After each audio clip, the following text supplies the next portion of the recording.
Bem, continuando aqui, né? Estudamos a aplicação o artigo 59, o artigo 60, que é bem algo que a gente já havia discutido, de certa forma. E agora a gente passa para o artigo 61, que são as chamadas circunstâncias agravantes, tá? Circunstâncias agravantes são aquelas situações que, se tiverem presentes no crime, vão aumentar a quantificação da pena dentro dos limites legais. Mas atenção para o que diz o artigo 61. Circunstâncias agravantes, artigo 61, são circunstâncias que sempre agravam a pena quando não constituem ou qualificam o crime. Ou seja, se o crime já fala sobre essas coisas que eu vou mencionar agora, se o próprio crime lá na parte especial já disser sobre essas coisas, não precisa aplicar circunstâncias agravantes, porque senão fica uma coisa chamada bis in idem, duas vezes na mesma coisa. O direito penal não permite isso, o nosso direito penal não permite isso, ok? Portanto, um exemplo, né? Se vocês tiverem curiosidade, eu creio que muitos já tiveram, já leram e tudo, é o artigo 121. Se você for prestar atenção no artigo 121, principalmente na forma qualificada, ali no parágrafo 2º, vocês vão observar que várias coisas que estão aqui no artigo 61 também estão já presentes no artigo 121, parágrafo 2º. Portanto, não se aplica, no caso, a quem se enquadra no 121, parágrafo 2º, as prerrogativas aqui presentes no artigo 61, tá? Então, são circunstâncias que sempre agravam a pena quando não constituem, qualificam o crime. Porque quando essas circunstâncias estão presentes nesses tipos, né, geralmente estão em parágrafos e tudo mais, é porque elas transformam um tipo que é simples em tipo chamado qualificado, ou seja, é mais grave. Então, não cabe, é mais grave que o simples, então não cabe a aplicação disso aqui tudo de novo. Mas é só para vocês terem uma ideia, uma reincidência, ter o agente cometido o crime por motivo fútil ou torpe, ou seja, por motivos pequenos ou por motivos repugnantes, por motivos vulgares e tudo mais. Para facilitar ou assegurar a execução, ocultação, impunidade e vantagem de outro crime, o famoso queima de arquivo, a traição de emboscada ou mediante dissimulação ou outro recurso que dificultou ou tornou impossível a defesa do ofendido, ou seja, que reduziu a vítima a uma situação de inoperância, de não poder se defender, né?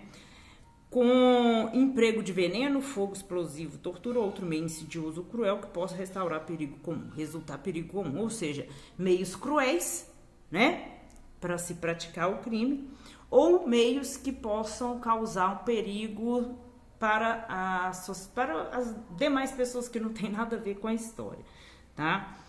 Contra ascendente, descendente, irmão ou cônjuge, ou seja, esses graus de parentescos, né? Também crimes praticados contra eles têm um aumento, tá? Na pena. Com abuso de autoridade ou prevalecente de relações domésticas, de coabitação, de hospitalidade ou com violência contra a mulher na forma de lei específica. Aí nós vamos ter, isso aqui já está à parte, porque já está na lei de violência doméstica, conhecida como Lei Maria da Penha, 11.340 de 2006, tá? Mas aqui a gente tem o abuso de autoridade, ou seja, de uma forma mais simples, uma coação por você ser de alguma forma hierarquicamente superior ou ter alguma condição de mando em cima daquela pessoa, né, que foi vítima qualquer submissão, seja financeira, seja de relações de trabalho, seja de relações religiosas, afetivas, enfim, né, que faz com que aquela pessoa tivesse medo de você, fosse submissa a você. E se você pratica o crime em cima dessa pessoa, sobre essa pessoa, a sua pena também será agravada. Com abuso de poder, aí cai mais ou menos a mesma coisa, mas é um poder mais relacionado à questão social externa, né? Alguém que possa fazer algo contra a sua pessoa no seu sentido social, te difamar, se você praticou isso contra ela, né? Que tanto fala dever inerente a cargo, ofício, ministério ou profissão. Mais ou menos as mesmas coisas, né? Mas a grande diferença da linha F para a linha G é que a linha F ela tem uma relação mais relativa a doméstico, né? Dentro do seu círculo familiar, vamos assim dizer, né? Porque o círculo familiar não é sempre relação de casal, né? Relação afetiva. Pode ser relação a alguém que depende de você, uma sogra, um sobrinho que mora com você, tem algo nesse sentido. E o G, ele já vai especificar mais a questão profissional e social externa, né? Seu chefe, você é submisso a ele porque você é hierarquicamente inferior e tem o dever de obediência. Então, se alguém pratica crime contra esse submisso, contra essa pessoa, isso também leva a aumento de pena. Contra criança, tá, gente? Aumenta também a linha H. Maior de 60 anos, enfermo ou mulher grávida. Isso tá bem claro, né? Criança até 12 anos. Mas dependendo da situação, o juiz pode entender criança como mais, né? Mas é complicado falar sobre isso. Maior de 60 anos é bem objetivo. Enfermo, pessoa que é enferma, ela não pode se defender. Mulher grávida também, a gente sabe da situação. A linha I. Quando o ofendido estava sob imediata proteção da autoridade. Então, se eu estou, né? Eu sou uma pessoa que estou sob a proteção, se eu estou internada, por exemplo, numa clínica de drogas, ou se eu estou mesmo numa prisão.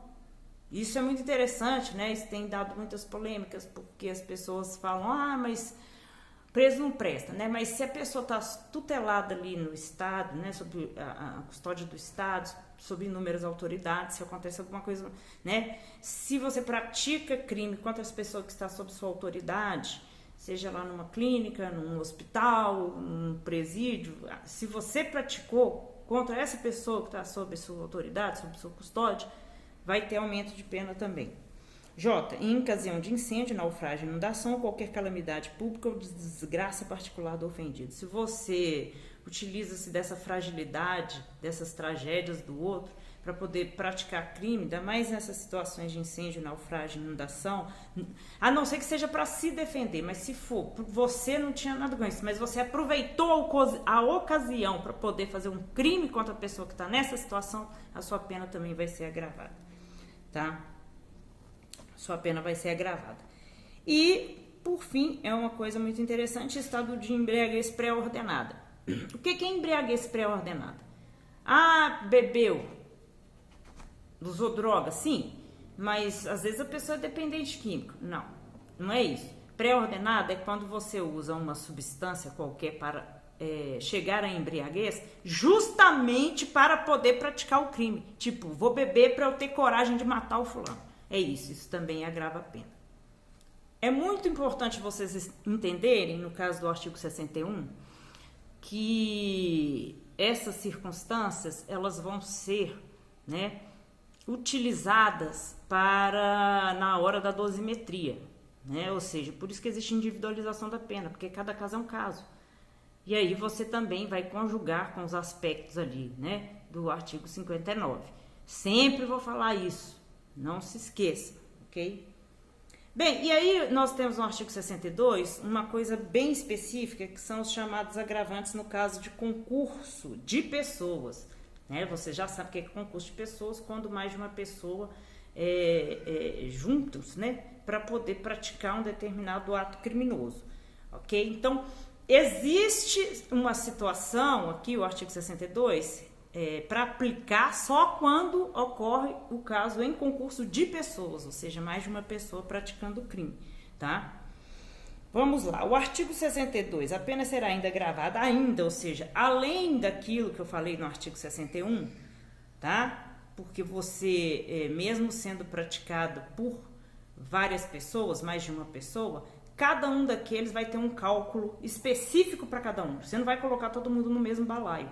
Mas como estava todo mundo junto, né? Como todo mundo estava junto, vão se aplicar também as prerrogativas do artigo 62, a saber, tá? Pena será ainda agravada em relação a agente que promove ou organiza a cooperação no crime ou dirige a atividade dos demais agentes, ou seja, o chefe, né? Aquele que pensou e aquele que organizou tudo, né? o líder, ele vai ter a sua pena agravada, ok? Bem, também quem coage ou induz outra em execução material do crime. Ou seja, se você ameaça, você utiliza de alguma pressão para que aquela pessoa lá, né, junte-se a você para praticar materialmente o crime. 3. Instiga ou determina a cometer o crime alguém sujeito a sua autoridade ou não punível em virtude de condição ou qualidade pessoal. Isso é muito comum, tá, gente? Instiga ou determina a cometer o crime alguém sujeito à sua autoridade. Como eu sou chefe de uma pessoa, eu falo assim, ó, ou você junta aqui comigo mais uns outros aqui e vamos praticar crime, ou então eu te demito, eu te deixo na miséria, enfim, ou no caso assim, né, de alguma outra hierarquia mais importante, olha, eu vou prejudicar a sua carreira e tudo, ou se você utiliza de uma condição da pessoa para fazer com que ela, uma condição pessoal da pessoa que possa ser benéfica, né, utiliza ela exatamente por causa disso. Isso é muito comum no caso, né, quem faz isso, eu sou chefe de eu resolvo reunir aí 3 pessoas e pego uma pessoa que é menor de idade, ela não vai ser punida, para ela fazer a parte mais grave do crime. Você que vai atirar. Se isso é descoberto, tá? A minha pena vai agravar, porque eu fiz isso, porque eu utilizei. Então ele é inimputável, mas ele não entende muito, a gente manda um jeito dele fazer aí, né? Dá um jeito dele fazer. E ele vai ficar, né? Vai ficar na condição dele. Mas o fato de eu ter feito isso, eu ter utilizado isso, vai agravar a minha pena, né? Enquanto chefe, ou alguém, mesmo não sendo chefe da organização aqui, desse conjunto de pessoas, faz isso, né? Utiliza disso. A pena minha vai ser agravada, né? Bem, executa o crime ou nele participa mediante paga ou promessa de recompensa. Se alguém, né, participou de um crime porque recebeu uma recompensa ou foi pago, tá? Esse alguém que foi pago ou que recebeu essa recompensa ou benefício, seja lá o que for, vantagem, essa pessoa que recebeu vai ter a sua pena agravada também. Então, 62 é agravantes para casos de concurso de pessoas. Meus queridos alunos, eu vou fazer o seguinte, eu vou agora interromper, tá?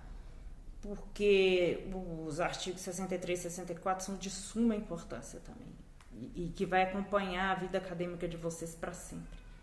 Então, eu vou pegar aqui, né, o artigo que vai falar sobre reincidência, primariedade, critérios bem objetivos, para efeito de reincidência, o que deve ser considerado, o que não deve ser considerado e tudo mais. Depois a gente vai falar de circunstâncias atenuantes,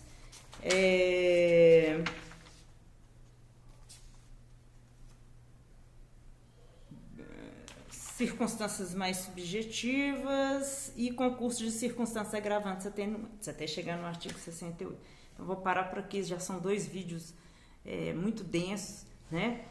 E é melhor a gente trabalhar isso aí com a live, aí eu pego o gancho e a gente vai fazer exercício. Muito obrigada por tudo e para não ficar diferente. Vida longa e próspera.